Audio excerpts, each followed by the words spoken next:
Hello friends, welcome eight tennis knowledge point. और इस lesson में हम लोग बात करेंगे नेहरू की विचारधारा, नेहरू जी का आइडियोलॉजी, उनका आदर्श, किस प्रकार उनको कहा जाता है कि वो मॉडर्न इंडिया का आर्किटेक्ट थे। तो इन सारी चीज़ों के बारे में हम लोग इस लेसन में जानेंगे। जैसा कि हम सभी जानते हैं कि जो जीएस का पेपर वन है और उसमें जो हिस्ट्री सेक्शन है, उसमें से जो 3 थॉट्स पूछे जाते हैं, महात्मा गांधी यानी गांधीयन थॉट्स, जवाहरलाल नेहरू का यानी नेहरूवियन थॉट्स, उसके साथ साथ रविंद्रनाथ टैगोर से संबंधित चीज़ों का क्वेश्चन पूछा जाता है। तो ये तीनों में हम लोग दो चीज़ है पहले कर चुके हैं, रविंद्रनाथ टैगोर के बारे में और महात्मा गांधी के बारे में। तो इस लेसन में हम लोग जो बात करें वो बात कर रहे हैं नेहरू जी के बारे में। अभी तक जो बीपीएससी में देखेंगे तो क्वेश्चन जो पूछा गया है जो नेहरू थॉट से कुछ इस प्रकार का है।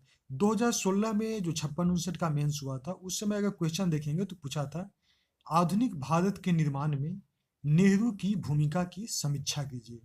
आधुनिक भारत के निर्माण में, जिनको कहा जाता है कि आर्किटेक्ट ऑफ मॉडर्न इंडिया, तो उसी चीज को क्वेश्चन पूछा है कि आधुनिक भारत के निर्माण में नेहरू की जो किस प्रकार की भूमिका था उसको समीक्षा कीजिए। उसके अलावा जो दूसरा जो क्वेश्चन पूछा था, जो कि पूछा था 62वीं का जो मेंस हुआ था उसमें पूछा था। और ये क्वेश्चन था, जवाहरलाल नेहरू की विदेश नीति के प्रमुख लक्षणों को परीक्षण कीजिए। उनका फॉरेन पॉलिसी किस प्रकार था, means examine the main features of foreign policy of Jawaharlal Nehru. तो इससे संबंधित क्वेश्चन पूछा गया था। तो कह सकते हैं कि जो क्वेश्चन है अभी जो है तीनों से क्वेश्चन पूछा जा रहा है।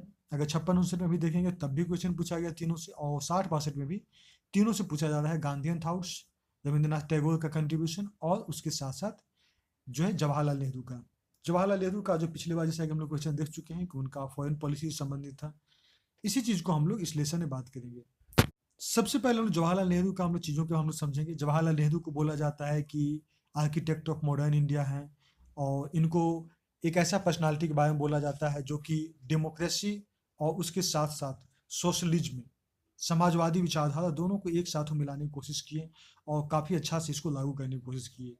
उनको बहुत ज़्यादा इंटरेस्ट था कि क्वालिटी चेंज हो, जैसे कि ह्यूमैनिटी पे उनका काफ़ी ज़्यादा जोर था, मानवता पे, और खासकर रिस्पेक्ट फॉर इंडिविजुअल्स, सभी लोगों का रिस्पेक्ट से आदरपूर्वक जीने का अधिकार है। राष्ट्रवादी प्रवृत्ति भी उनके अंदर थी, नेशनलिज्म जो था उनका सबसे जो इम्पोर्टेंट क्वालिटी के रूप में माना जाता है। इस बात से उनके जो विपक्षी होते थे उस समय के, वो भी इस बात से डिनाई नहीं कर सकते थे। और ये चीज़ जो है जब आज़ादी मिली, यानी जब 1947 आया, उसके बाद भी इस चीज़ों को उन्होंने मेंटेन किया। ये तो हमारा एक बेसिक, इस तरह से आप इंट्रोडक्शन लिख सकते हैं।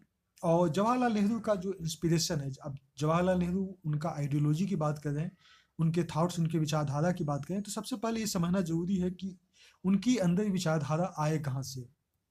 मीन्स वो कौन सी ऐसे दुनिया में कौन सी चीज़ों से वो इंस्पायर हुए जो कि इनकी विचारधारा, क्योंकि कोई भी विचारधारा सडन नहीं आती है। उसके लिए या तो बहुत जगह से आपने स्टडी किया, बहुत ज़्यादा दुनिया देखा है, तभी जाके आप अपनी विचारधारा को एक डेवलप कर सकते हैं और बता सकते हैं। तो इन पर जो जवाहरलाल नेहरू का जो इंस्पिरेशन रहा वो था वेस्टर्न एजुकेशन, पश्चिमी शिक्षा और पश्चिमी जो विचारधारा है वो इनको काफ़ी प्रभावित किया। और इनको लगता था कि जो पश्चिम में जो अच्छी चीज़ें हैं उनको इस देश में लाया जा सकता है, और इस देश में लाना उसके लिए बहुत ज़रूरी होता है, क्योंकि वो किसी भी देश के तरक्की के लिए ये ज़रूरी होता है बदलते समय के साथ। तो ये था इनका कि वेस्टर्न एजुकेशन, और वहाँ से विचारधारा इनका काफ़ी प्रभावित हुआ। दूसरा था, बहुत सारे इकोनॉमिक्स से संबंधित तो बहुत सारे किताब वो पढ़े, विदेश घूमे, दुनिया देखे, तो इन सारी चीज़ों से संबंधित था। तो दूसरा जो सेक्शन देख सकते हैं वो है कि वेरियस इकोनॉमिक्स बेस्ड बुक्स उन्होंने रीड किया था। तीसरा देखिए कि चूंकि स्वतंत्रता संग्राम, भारत का जो स्वतंत्रता आंदोलन चल रहा था, इस आंदोलन में काफ़ी ज़्यादा बढ़ चढ़ के हिस्सा लिए और काफ़ी ज़्यादा एक्टिव एक्टिव लीडर के रूप में जाने जाते थे।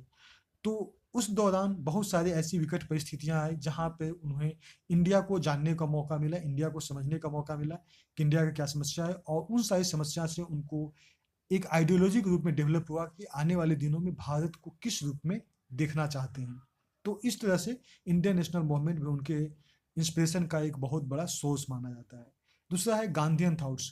बहुत ज़्यादा इनका जो इम्पैक्ट था, असर था, वो गांधी जी की विचारधारा से काफ़ी ज़्यादा प्रभावित थे, और गांधीयन विचारधारा को हमेशा ये सपोर्ट करते थे।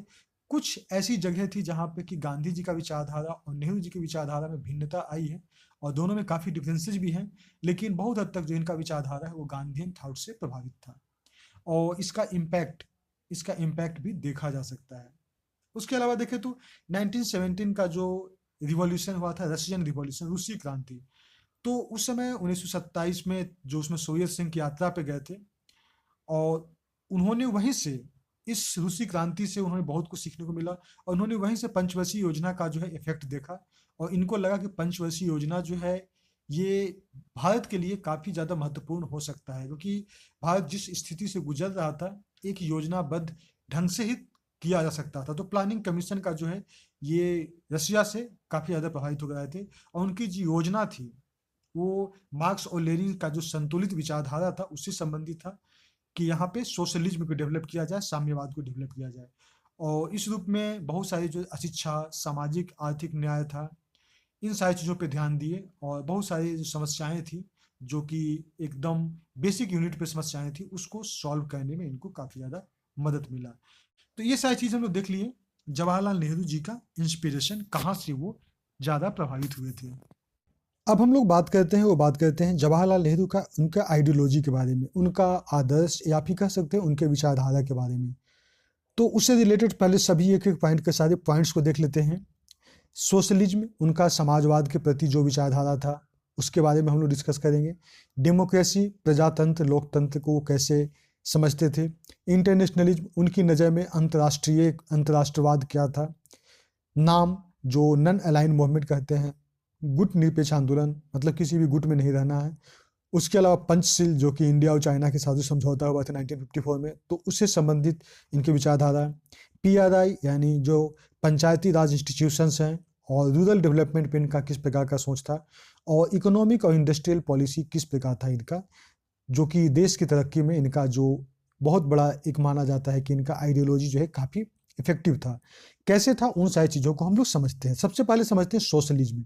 सोशलिज्म को समझने से पहले आपको समझना होगा कि इसका मतलब क्या होता है। सोशलिज्म का मतलब होता है समाजवाद। समाजवाद का मतलब होता है कि जो भी रिसोर्सेज हैं, जो भी धन संपत्ति या एसेट है, उसका जो डिस्ट्रीब्यूशन होता है, उसका जो वितरण है, उस पर जो हक है, समाज के सभी तबकों का उस पर हक है, और सभी तबकों का यानी सभी सदस्यों का उस पर समान हक है। और इस चीज़ को राजनीतिक विचारधारा के रूप में जब ढालते हैं तो इसी को कहते हैं हम लोग सोशलिज्म। तो इस समाजवाद का एक बेसिक डिफिनीशन जो मैंने आपको बताया, कि किसी भी बाउंड्री नेशन का, किसी भी देश का जो भी रिसोर्सेज है, उस रिसोर्सेज पे उस आदमी का, उस देश के हर एक नागरिक का उस रिसोर्स पे, उस धन संपत्ति, उस संसाधन पे अधिकार है। और इसको, यही कंसेप्ट को राजनीतिक विचारधारा लाने के लिए कहते हैं सोशलिज्म, समाजवाद। पंडित नेहरू जो है अपने आप को एक समाजवादी मानते थे, और उसके साथ साथ डेमोक्रेसी का बहुत बड़ा प्रोपाउंडर थे, डेमोक्रेसी को काफ़ी ज़्यादा सपोर्ट करते थे। और उनका जो अवधारणा था वो इस प्रकार था कि अर्थव्यवस्था में समाजवादी और प्रजातांत्रिकवादी, मतलब पब्लिक पार्टिसिपेशन भी जरूरी है, उसके साथ साथ जो है सोशलिस्ट थ्योरी भी जरूरी है। और उनका जो रास्ता था मुख्य रूप से कहा जाए तो वो लोकतांत्रिक था। उसके बारे में हम लोग बात करेंगे। तो एक सोशलिस्टिक अप्रोच अपनाना चाहते थे डेमोक्रेटिक वैल्यू के साथ, ये कह सकते हैं। और उसके बाद भी देखें तो सोशलिज्म का मुख्य जो मकसद होता है क्या होता है कि पॉवर्टी को हटाना। उसके अलावा जो मौका है, जो अपॉर्चुनिटीज है, उस सभी को प्रोवाइड करना, ये सोशलिज्म का मेन कंसेप्ट था, इनका विचारधारा था।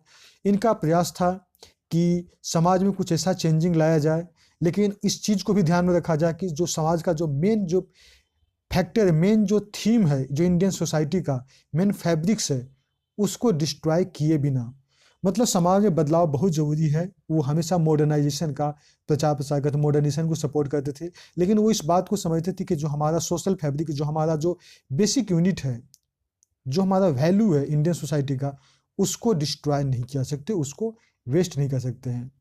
और इस वजह से जो उनका पूरा दुनिया में जिन्होंने स्टडी किया, बहुत जगह से बहुत सारी विचारधारा को उन्होंने समझा, तब उनकी नज़र में आया कि सोशलिस्टिक अप्रोच जो है, समाजवादी विचारधारा, भारत के लिए बहुत ज़्यादा महत्वपूर्ण है। तो ये उनकी विचारधारा थी समाजवाद के प्रति।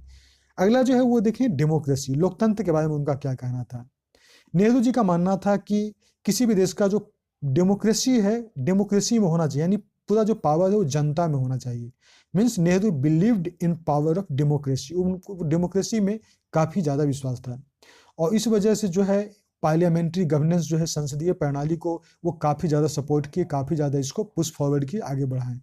जो कि संसदीय प्रणाली किस प्रकार, यूनिवर्सल अडल्ट फ्रेंचाइज, मतलब कि जो है वयस्क मताधिकार, जो सार्वभौमिक जो वयस्क मताधिकारी है, जो कि सीक्रेट बैलेट के थ्रू जो अपना अधिकार को, जो यहाँ के लोग, यहाँ के पब्लिक जो है अपना अधिकार को पाते हैं। और यही जो है डेमोक्रेसी का सबसे बड़ा मुख्य पावर माना जाता है, मुख्य सोर्स माना जाता है। तो इस चीज़ को जो है जवाहरलाल नेहरू काफ़ी सपोर्ट करते थे। उनका मानना था कि पीपल रियलाइज करेंगे, लोग जो यहाँ के वो समझेंगे और अपना वैल्यू समझेंगे कि उनके पास क्या पावर है, उनके पास क्या वैल्यू ऑफ वोट्स है, इस चीज़ को समझेंगे। और बहुत ज़्यादा जो इस रिफॉर्म जो है एक सोशल इनक्वलिटी जो है वो लाएगा, मतलब सोशल इनक्वलिटी को हटाएगा और जो है इक्वलिटी लाएगा, मतलब समाज के सभी लोगों को यहाँ पे जो रोल है, यहाँ पर जो उनका ज़रूरत है वो बराबर की तरह होगा, मतलब समाज के सारे तबकों को इसमें ध्यान दिया जाएगा। और इनका जो एक और मकसद था कि कंट्री को एक सेल्फ गवर्निंग इंस्टीट्यूशन बनाया जाए, मतलब यहाँ के लोग ही इस देश को चलाएं, इस प्रकार का इनका कंसेप्ट था। और उसके लिए सबसे बेस्ट जो जो रास्ता था वो था डेमोक्रेसी। इस वजह से इन्होंने डेमोक्रेसी को बहुत सपोर्ट किया। नेहरू जी का जो पॉलिसी था कि पब्लिक सेक्टर जो है वो एक कमांडर की तरह रहे, मतलब पब्लिक सेक्टर यानी गवर्नमेंट का जो भी इंस्टीट्यूशंस है, पब्लिक सेक्टर को ज़्यादा इन्होंने प्रमोट किया। और उसके साथ साथ प्राइवेट सेक्टर को भी सपोर्ट किया, लेकिन प्राइवेट सेक्टर्स को एक सबॉर्डिनेट के रूप में, एक उसके सहयोगी के रूप में, यानी माना गया कि Nehru policy was to have public sector as the commander of economy and private sectors as subordinate to it. मतलब इकोनॉमिक जो पॉलिसी है उसमें कमांडर के रूप में पब्लिक सेक्टर है और प्राइवेट सेक्टर उसके सबॉर्डिनेट के रूप में रहे। उनका मानना था कि इंडिया जो है ये तब तक यूनाइटेड रह सकता है जब तक इस देश में डेमोक्रेसी जिंदा है।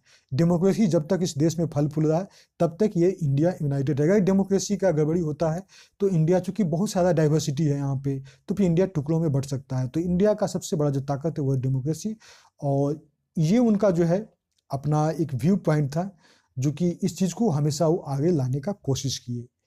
अब हम लोग नेहरू जी का आइडियोलॉजी का तीसरा पॉइंट देखते हैं, वो है इंटरनेशनलिज्म, मतलब अंतर्राष्ट्रीयवाद, या फिर अंतर्राष्ट्रीय पटल पे किस प्रकार का होना चाहिए, उसके बारे में जवाहरलाल नेहरू का किस प्रकार का विचारधारा है। तो वो चाहते थे कि कोऑपरेटिव हो, सारे देश जो है आपस में सहयोग करें और कंपटीशन की भावना हो, हेल्दी कंपटेटिव हो, इकोनॉमिक स्लेवरी नहीं हो, मतलब अर्थव्यवस्था के आधार पर किसी को नीचा नहीं समझा जाए, यानी अर्थव्यवस्था का जो गुलामी हो उस प्रकार का अलाउ नहीं करते थे, इनका नहीं मानना था। पॉलिटिकली, सोशल और मॉरल आधार पे जो इसका जो वैल्यू होता है और इसके आधार पे लोगों को इक्वलिटी पे वो हमेशा ध्यान देते थे, मतलब पॉलिटिकल इक्वलिटी हो, सोशल इक्वलिटी हो, तो इस सारी चीज़ों पर ध्यान देते थे। ह्यूमैनिटी उनके लिए बहुत बड़ा इंपॉर्टेंट फैक्टर होता था, तो मानवता जो है पूरा विश्व के बारे में उनका मानना था कि जो मानवता है वो सबसे ज़्यादा प्रायोरिटी देना चाहिए, सबसे ज़्यादा प्राथमिकता देना चाहिए। उसके बाद में अगर फॉरेन पॉलिसी, जैसे क्वेश्चन पूछा था पिछले बार जो फॉरेन पॉलिसी था, तो उसमें आप सब कुछ इंटरनेशनलिज्म का विचारधारा को आप अपनी भाषा में और भी इसको डिटेल करके लिख सकते हैं। उसके अलावा नाम के बारे में लिख सकते हैं, पंचशील के बारे में लिख सकते हैं, या फिर इनका और भी जो फॉरेन पॉलिसी में जिनका कंट्रीब्यूशन था उन सारी चीज़ों को आप लिख सकते हैं। ठीक है, अगला जो है वो है नाम, नॉन अलाइन मूवमेंट, जो कि हम लोग जानते हैं इसको गुट निरपेक्ष। गुट निरपेक्ष आंदोलन का मतलब होता है कि किसी भी प्रकार का गुट नहीं बनाया। जो गुट का मतलब होता है पोलराइजेशन, मतलब कैसे हो गया कि कुछ, जैसे इंडिया में मान लीजिए कोई एक स्ट्रांग पार्टी है तो पूरा जो है पोलराइज्ड हो गया, पूरा उसी की तरफ लोग अट्रैक्टेड है। अभी वर्ल्ड में क्या होता था, अमेरिका एक बहुत बड़ा पार्टी, अमेरिका एक बहुत बड़ा एक नेशन था डेवलप्ड नेशन में, अब वो उसके सारा जो था ना उस कमान उसके हाथ में चला गया था, मतलब एक पोलराइज्ड हो गया था। दूसरा जो पहलू था वो था रसिया, तो कुछ लोग अमेरिका की तरफ चले गए, कुछ लोग रसिया की तरफ चले गए। तो ये पोलराइजेशन के वो बहुत खिलाफ थे। उनका मानना था कि ये बाइपोलर वर्ल्ड, बाइपोलर नहीं बल्कि ये मल्टीपोलर हो, मतलब इसमें बहुत सारे ध्रुव हों और सभी का अपना अस्तित्व हो। तो इस यानी किसी भी गुट में शामिल होने का ये विरोध करते थे। लेकिन अभी के समय में जो बोला जाता है कि जो नाम है, जो गुट निरपेक्ष है, ये बहुत हद तक अब जो है इसका मीनिंग नहीं रहा, क्योंकि अभी जो है देखते हैं कि इंडिया जो अमेरिका से जुड़ता है तो रसिया जो है चाइना से जुड़ जाता है, इंडिया रसिया से जुड़ता है तो अमेरिका जो है पाकिस्तान से जुड़ जाता है। मतलब इस तरह से देखा जा रहा है कि ये कहीं ना कहीं एक गुट बन जा रहा है, तो गुट बन जा रहा है, तो इस वजह से अब इंडिया इस गुट में कहीं ना कहीं इन्वॉल्व हो जा रहा है। तो इस कारण जो है नाम का जो अहमियत है धीरे धीरे घटते जा रहा है। तो जवाहरलाल नेहरू जो है सबसे पहला बात कि वो पोलराइजेशन के खिलाफ थे, ध्रुवीकरण के खिलाफ थे। वो चाहते थे कि एक पीसफुल वर्ल्ड डेवलप हो, एक ऐसा वर्ल्ड हो जहाँ पे कि सारे देशों में शांति हो, उनका विचारधारा था। और सर्वे भवन्तु सुखिनः इसको फॉलो करते थे। और उनका सबसे ज़्यादा बिलीव था संयुक्त राष्ट्र संघ पे। तो यूनाइटेड नेशन पे उनको बिलीव था। यूनाइटेड नेशन का गठन ही हुआ था जो कि 1945 में, आप सभी जानते हैं, अक्टूबर 1945 में। और उसका मेन वजह क्या था 1945 में? उसका मेन वजह क्या था? उसका मेन वजह था कि जब सेकंड वर्ल्ड वॉर हुआ था उसके बाद से आगे फिर भविष्य में ऐसा सेकंड वर्ल्ड वॉर क्या था, मेन बाइपोलर वर्ल्ड हो गया, तो वर्ल्ड दो भाग में डिवाइड हो गया था और युद्ध हुआ था। तो चूंकि वैसा कभी नहीं है, इसके लिए यूनाइटेड नेशन को बनाया गया। अब इसी वजह से जवाहरलाल नेहरू जो है यूनाइटेड नेशन के विचारधारा को काफी सपोर्ट करते थे। अगला देखिए वो है पंचशील। पंचशील क्या है? पंचशील में 5 सिद्धांत थे, सील जिसको कहते हैं। तो 5 सिद्धांत थे जिसको जवाहरलाल नेहरू ने इसको फॉलो करने की कोशिश किया था। इंडिया और चाइना के बीच में अग्रीमेंट हुआ था 29 अप्रैल 1954 का।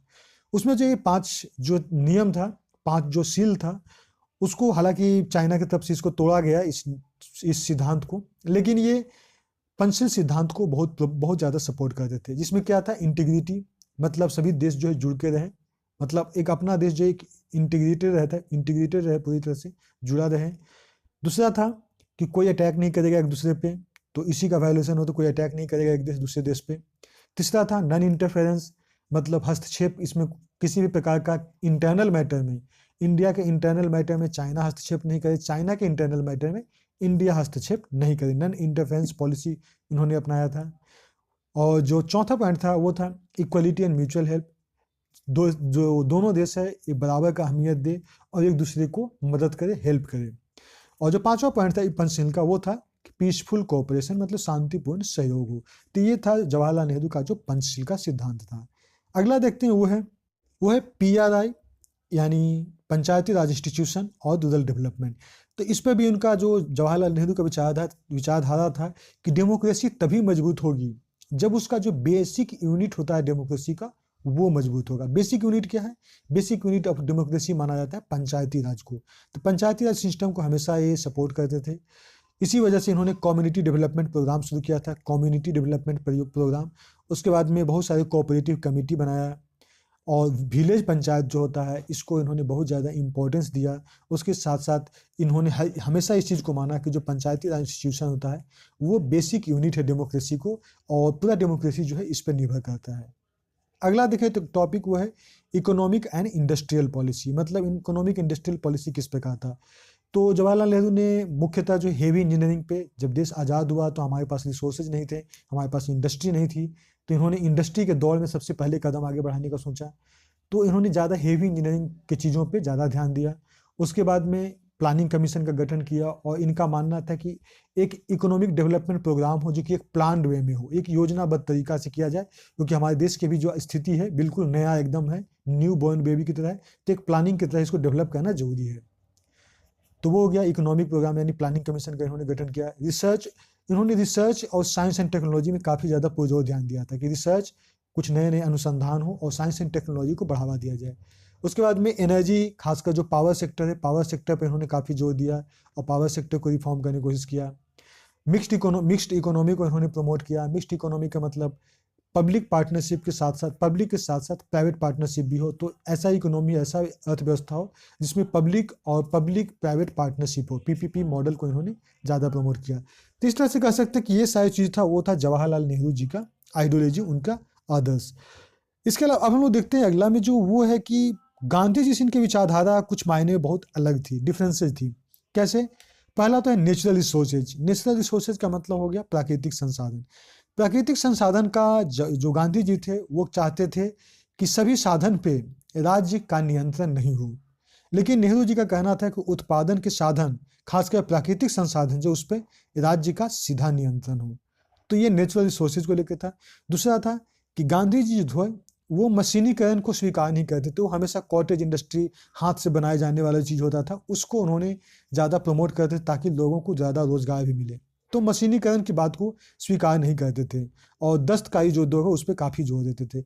जवाहरलाल नेहरू जहाँ पे मॉडर्नाइजेशन काफ़ी सपोर्ट करते थे, नए नए मशीनों को यूज करना चाहते थे और चाहते थे कि इंडस्ट्रियल रिवॉल्यूशन हमारे देश में भी हो, तो औद्योगिक क्रांति का एक हिमायती थे। तीसरा देखें वो था ट्रस्टीशिप। गांधी जी का कहना था कि पूंजीपति जो है उनका हृदय परिवर्तन कराया जाए और अपनी पूंजी का कुछ हिस्सा जो है ट्रस्टीशिप के रूप में धन के असमान वितरण को कम किया जाए। मतलब वो पूंजीपतियों का सिद्धांत को फॉलो करते थे और उनके हृदय पर उनको उन्हीं के धन से चलाना चाहते थे, यानी ट्रस्टीशिप के रूप में मानते थे। जवाहरलाल नेहरू इसके जस्ट खिलाफ थे। उन्होंने जो है नियंत्रित अर्थव्यवस्था को कंट्रोल किया, और जो कैपिटलिस्टिक थे, पूंजीपति थे, उनकी संपत्ति पर रोक लगाने के पक्षधर थे, और वो चाहते थे कि ऐसा नहीं हो कि कैपिटलिस्टिक यानी पूंजीपतियों के हाथ में यहाँ की जनता फंसे। तो ये दोनों में यहाँ पे डिफरेंसेस था। चौथा था कि जो संसाधन था उसको विकसित करने का उद्देश्य जो था, जो हमारे यहाँ रिसोर्स था उसको डेवलप किया जाए, इसके ज़्यादा वो पक्षधर थे।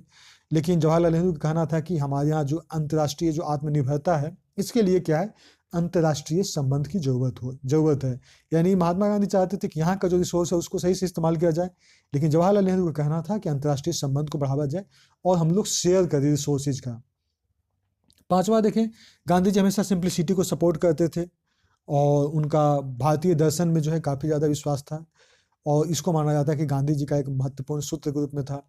वहीं जवाहरलाल नेहरू जो आधुनिक जीवन को जीवन का दर्शन मानते थे, और उनके जीवन में वैज्ञानिक और सहिष्णुता और भारतीय राजनीतिक चिंतन, यानी उनका जो मॉडर्नाइजेशन के रूप में जवाहरलाल नेहरू का ज़्यादा झुकाव था। तो इस प्रकार हम लोग इस लेसन में हम लोग बहुत सारी चीज़ों पे हम लोग बात कर ली। अगर हम लोग एक एक करके देखेंगे तो ये आपको मेंस के लिए बहुत महत्वपूर्ण टॉपिक है। इसके सारे पहलू पे आप देख सकते हैं। पहले हम लोग जवाहरलाल नेहरू का इंस्पिरेशन हम देखिए। पहले तो हम लोग इंट्रोडक्शन देखें जवाहरलाल नेहरू का, किस प्रकार उनका विचारधारा था, एक हम लोग इंट्रोडक्शन दिए। कहाँ से उनका सोर्स ऑफ इंस्पिरेशन है उसको हम लोग देख लिए। उसके बाद में उनके आइडियोलॉजी के समझे कि किस प्रकार का उनका सोच था, विचारधारा था। उसके बाद में हम लोग गांधी जी के साथ उनके किस प्रकार के डिफरेंसेस थे उसके बारे में हम लोग बात की। तो कुल मिला के देखा जाए तो यहाँ पे आपको पूरा जो है एकदम फुलसम आपको होलसम में आपको मिल गया है आपको टोटल नेहरू जी का विचारधारा से। ऐसे बहुत सारी किताब में आपको मिल जाएगा, लेकिन ये जो है उसको समराइज किया हो तो ये आपको एग्जामिनेशन के लिए टू द पॉइंट है, फैक्टर्स है, और आप इसको याद कर सकते हैं। ओके फ्रेंड्स, तो आप इस वीडियो को शेयर करें ताकि जो ज़्यादा से ज़्यादा लोगों तक पहुंच सके, और वैसे एरिया में पहुंच सके जहां पर कि संस्थाएं जो है नहीं पहुंच पाती है, जहां पे स्टूडेंट को दिक्कत होती है, तो उस एरिया में भी इसको शेयर करें और ज़्यादा से ज़्यादा लोगों तक इसको फैलाएं। Okay friends, thanks for watching, bye bye.